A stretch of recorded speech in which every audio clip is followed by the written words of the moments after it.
Welcome back to Top Repairs. How do you know you got a bad flywheel and it's time to replace it?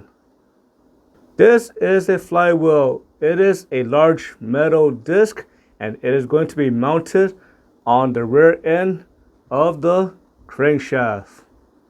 The next sign it is time to replace the flywheel. It is going to be noise.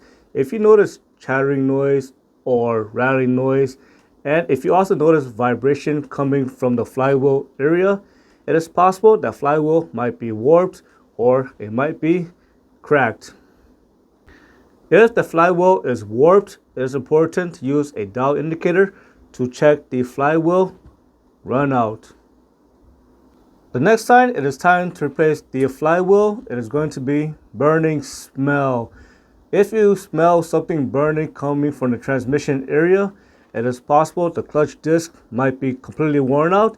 And if it is completely worn out, it's going to rub against the surface of the flywheel and it is going to score the flywheel and it is going to destroy the flywheel surface. And you're going to notice a burning smell caused by increased friction and increased heat. The next sign the flywheel might be bad is going to be slipping. When there's something wrong with the flywheel surface and it is extremely damaged, it can cause the transmission to slip. And when the transmission is slipping, you're going to notice the RPM is going to increase and you're going to notice the vehicle not picking up speed. The next sign of a bad flywheel, it is going to be you just can't change gear. Again, if that flywheel is completely damaged, you're going to notice you're going to have a hard time changing gear. The next sign is going to be your vehicle won't start or it won't crank. If the ring gear is completely broken or it is separated or it is completely worn out, the starter pinion gear cannot make contact with the ring gear. And of course, it can prevent the engine from turning and your vehicle will not start. Here is a close-up view of the flywheel. I always check for discoloration.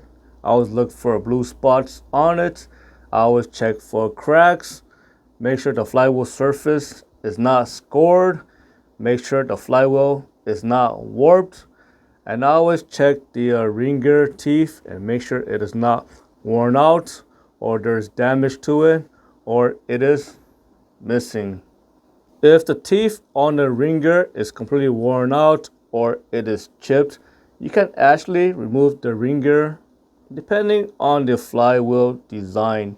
All you need to do is heat up the flywheel with a torch and you're going to use a punch or a chisel and you're going to use a hammer and you're going to tap out the ring gear.